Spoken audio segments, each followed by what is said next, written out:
sou fiel no pouco, Ele me confiará mais. Se sou fiel no pouco, meus passos guiará. Sentai-vos por gentileza. Querido povo de Deus, Deus amou tanto o mundo que enviou o seu Filho para todo que nele crê não pereça, mas tenha vida eterna. Hoje, aliás ontem à noite, quando eu escrevia e preparava a minha homilia, eu pensei justamente em um dos temas tão caro para muitos de vocês aqui hoje: o ódio. Por que ter ódio de alguém? Por que que uma pessoa, mesmo eu dizendo que perdoei ela, eu não consigo olhar para a cara dela, eu não consigo me aproximar dela? Por que que eu tenho tanta dificuldade de alguém que um dia me feriu, me machucou, e de repente eu não consigo olhar para ela como eu deveria ter olhado? Eu disse que perdoei, eu disse que estava bem, eu disse que estava tudo ótimo, mas eu não consigo. O ódio que tu sente não é contra ela, é contra ti mesmo. Quando nós somos magoados e perdoamos as pessoas, mas lá no fundo do coração a gente sente uma tristeza, isso é sinal de que a gente não perdoou realmente. O perdão não é uma anestesia que consegue apagar de uma vez por todas as mágoas que aquela pessoa nos provocou. O perdão é processual. A gente sabe quando ele começou, que é quando a gente sente que está disposto a dar um passo na direção daquele que nos machucou. Ali é que começa o perdão, quando a gente consegue dar um passo na direção da pessoa que nos magoou. Enquanto você sente uma resistência, é porque você ainda não está disposto. Santo Agostinho já disse que até para a gente reconhecer um erro, a gente precisa estar sob o influxo da graça. Eu já tenho que estar sob a influência da graça de Deus para ser capaz de reconhecer os meus erros, porque se a graça de Deus não habita em mim, os meus erros também eu não consigo reconhecer. Quando eu caminho na direção de alguém, eu inicio ali um processo. Pode ser que naquele pedido de perdão, eu ainda não consiga arrancar do coração tudo aquilo que o outro provocou de ruim dentro de mim. Então, não é um problema você perdoar, não é nenhum problema você perdoar e ainda perceber que a mágoa continua dentro de você.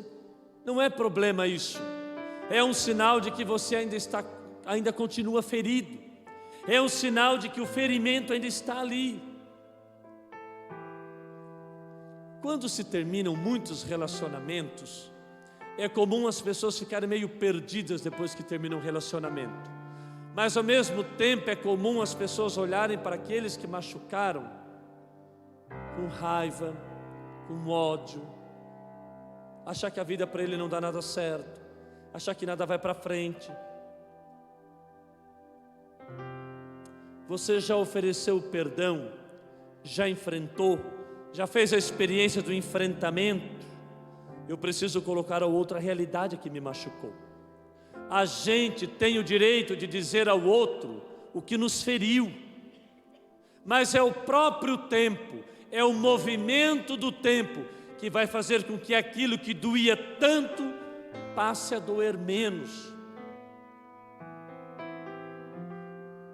Eu acompanho muita gente, eu escuto muita gente diariamente, e eu percebo às vezes as pessoas terminaram um relacionamento, mas dentro delas há uma mágoa, há uma dor. Elas dizem que está tudo bem, que está tudo pronto, mas não está. Elas dizem que está tudo tranquilo, está tudo sereno, está tudo resolvido, mas não está. Quando tocam em certas coisas, elas reagem. Quando tocam em algumas dores, elas pulam. Quando algumas coisas são tocadas, elas reagem de forma cruel. É interessante porque quando eu me disponho a perdoar, Deus age de maneira muito poderosa dentro de mim. Ele vai dando condições de colocar aquilo que Ele ensina em Sua palavra em prática na minha vida. Quando eu me disponho a perdoar alguém, Deus vai me dando substância, Deus vai me dando forças. Tantas vezes na Sagrada Escritura, Ele aparece ensinando a perdoar, ensinando a oferecer o meu melhor a quem me machucou, oferecendo eu dar o meu melhor a quem pisou em mim. Mas parece tão contraditório, parece tão doído, tão sofrido. Como é que pode Jesus pedir para que eu ainda dê de mim o melhor para uma pessoa que foi cafajeste, sem vergonha comigo? Como é que eu posso fazer isso? À medida que vamos entrando na dinâmica do perdão, vai ficando natural a gente expulsar a tristeza do coração. É claro que a gente sempre vai ser devastável, a gente sempre se fere, porque não é porque eu fiz uma experiência de Deus que eu vou deixar de ser ferido por alguém, que eu vou deixar de ser ferido por uma palavra. A sensibilidade, ela sempre me habita. Por mais que eu conheça Deus, por mais que eu reze, por mais que eu vá à missa, mas a sensibilidade sempre me habita. Quando alguém fala alguma coisa, quando alguém agride com uma palavra, quando alguém diz algo, aquilo vai me ferir, vai me doer, vai me machucar, porque nós temos a sensibilidade dentro de nós. E por mais que você reze o terço todo dia, por mais que você vá à missa todo dia, mas a sensibilidade existe. Mas Deus não me torna uma pessoa insensível, mas Ele coloca em mim uma imunidade para sofrer aquele atentado e não permitir que ele fique tanto tempo dentro de mim. O nosso problema não está em ser ferido, o nosso problema não está em ser machucado, o nosso problema está em permitir que os ferimentos, que as dores do passado permaneçam dentro da gente e não vá embora logo. O problema não é ser ferido, o problema é quanto tempo eu deixo isso dentro de mim. Ferido a gente sempre vai ser na vida, machucado a gente sempre vai ser, só que tem pessoas que expulsam logo de dentro, mandam para o alto, diz vai, tá bom, me feriu, me machucou, me magoou, eu não quero nem saber, eu vou viver, é tão pouca a minha vida, tão poucos dias que eu tenho nessa terra, quero viver, vou tocar minha vida para frente, e vai, descarta, joga para fora. Mas tem outras pessoas que remoem, tem outras pessoas que come igual o boi, come, estufa, e depois fica remoendo tudo aquilo, hora e hora fica remoendo, fica buscando o passado, fica buscando as coisas ruins, remói tudo de novo, vai lá dentro, traz tudo do passado e remói tudo de novo, e aquilo vai ferindo. Aquela ferida não cicatriza, aquela ferida sangra, porque cada vez que acha que está pronto, vai lá e puxa tudo de novo, remói. Toda vez que sinto que, embora tenha sido perdoado, mas eu continuo sentindo aquela tristeza dentro de mim, é porque eu ainda não consegui desenvolver essa imunidade espiritual dentro de mim, que a minha oração pode me dar, que a minha meditação pode me ajudar. Às vezes eu fico pensando que nós, porque somos envolvidos com muitas pessoas, acabamos com o dom da quietude, e muitas vezes temos dificuldade de expulsar as mágoas de dentro do coração, porque nos falta a experiência do silêncio, nos falta a experiência de expulsar as mágoas através do silêncio, que é quando você vai metabolizar a vacina da imunidade que a oração vai nos dar, para a gente não se ferir e não deixar aquele ferimento continuar muito tempo dentro da gente. É como quando você vacina um filho. Nós estamos chegando agora na época do inverno, e daqui a pouco todas as pessoas começam a ir para os postos de saúde se vacinarem, para no inverno ficarem livres dos vírus. Mas depois que você vacina, existe um tempo entre o dia em que eu tomo a vacina e o dia em que de fato ela faz efeito dentro de mim. O organismo leva um tempo para metabolizar a injeção que foi feita no meu braço, que é para atacar um vírus. Então leva um tempo. Ora, a gente leva um tempo para ficar imune. A imunidade que o perdão nos dá para sofrermos um pouco menos quando o outro nos machucou. Eu tenho o direito de sofrer, mas eu não preciso ficar estendendo no tempo a mágoa. Eu não preciso estender no tempo a tristeza, porque são profundamente nocivos quando estendidas para além do tempo. Uma tristeza até faz bem de vez em quando. Uma tristeza de vez em quando até é bom, para a gente cair na real, para a gente perceber que a gente não é o bambambam que a gente pensa que é. Uma tristeza às vezes faz bem. A gente percebe que a vida não é tão maravilhosa como muita gente quer pintar pelas redes sociais, que às vezes a gente inventa que ela é. Nós tiramos a vida do contexto das ilusões e nós vamos colocar a vida no contexto das esperanças. Às vezes, povo, uma tristeza faz bem. Uma tristeza faz a gente andar com os pés no chão. Uma tristeza faz a gente reconhecer que a vida não é essa coisa toda. A tristeza às vezes faz a gente reconhecer que a gente é humano.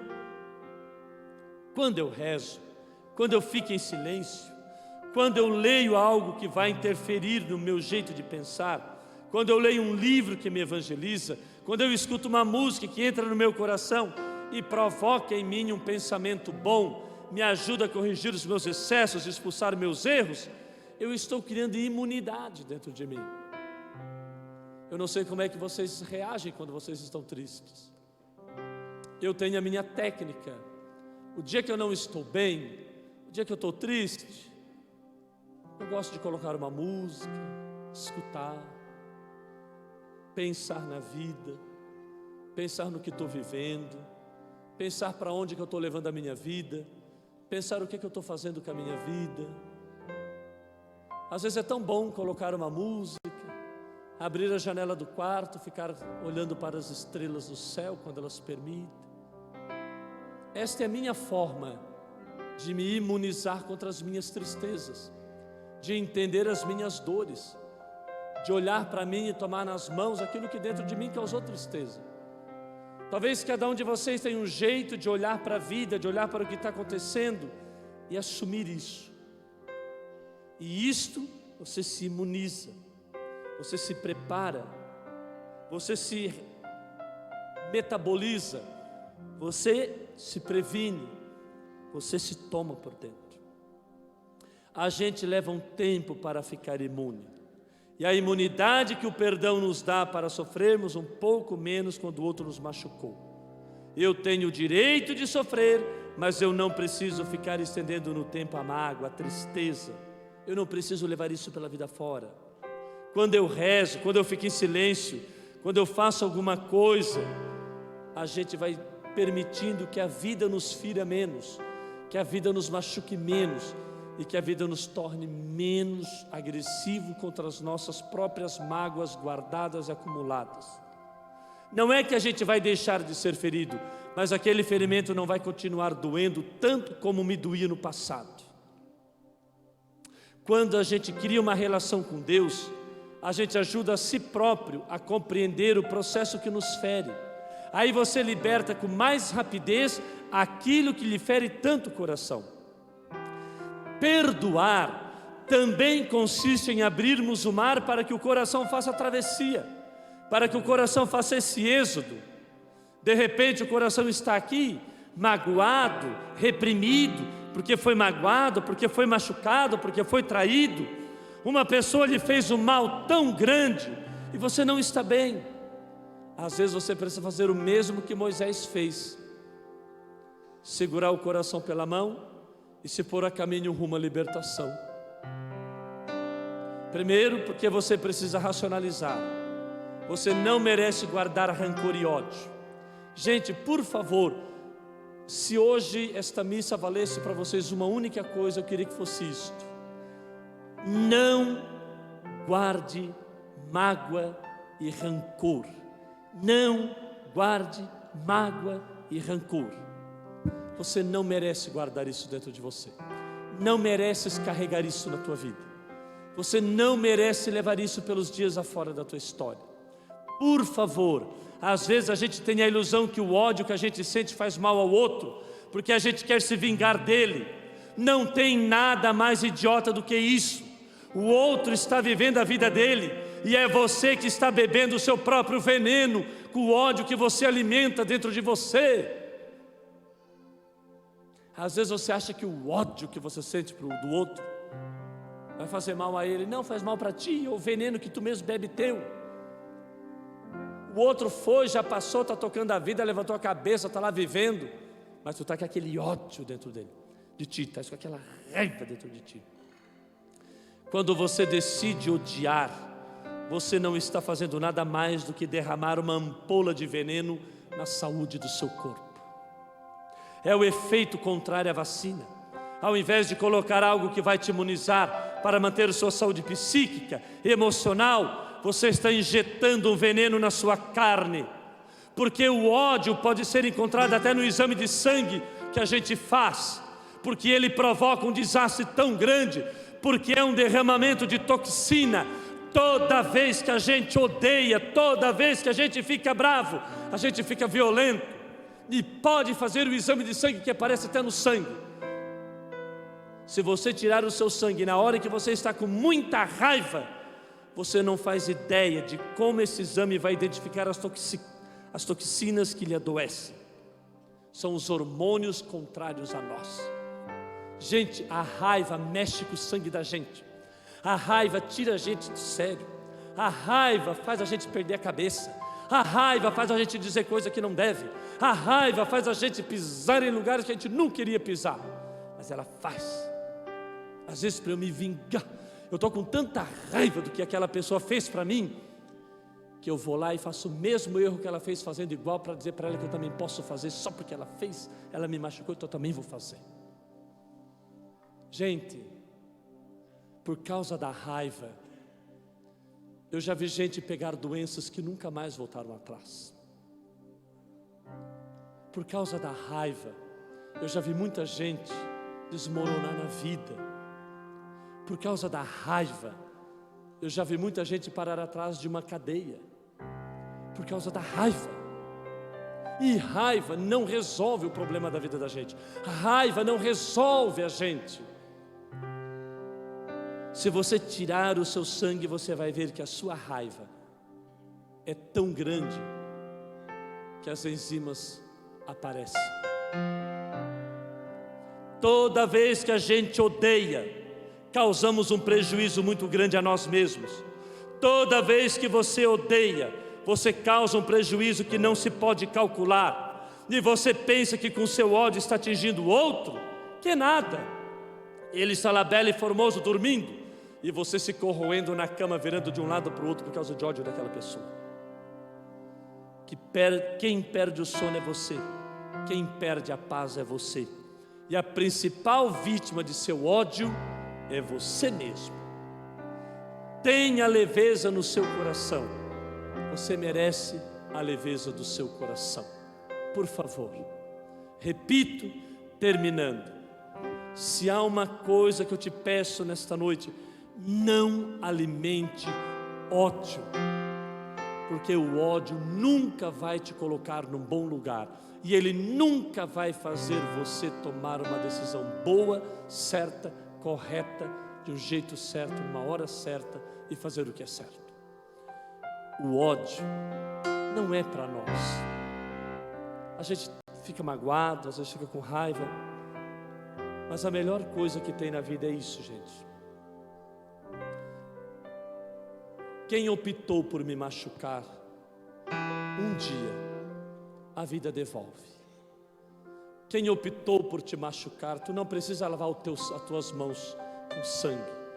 Tu não precisa lavar as tuas mãos com soco. Tu não precisa lavar as tuas mãos com tapa. Quem optou por te machucar, um dia a vida se encarrega de devolver. Segue o teu caminho, vá em frente, não olhe para trás, jogue para o alto e a vida segue. Um dia, lá na frente, Você vai lembrar do que eu te falei hoje na missa. E você vai dizer: se eu tivesse revidado naquele dia, talvez eu teria me machucado muito. Como eu fiquei quieto, como eu silenciei. Hoje eu olho para trás e vi que quem ganhou não foi aquele que deu o último grito mais alto, mas às vezes quem ganha numa briga é aquele que fechou a boca, virou as costas e seguiu a vida. Creio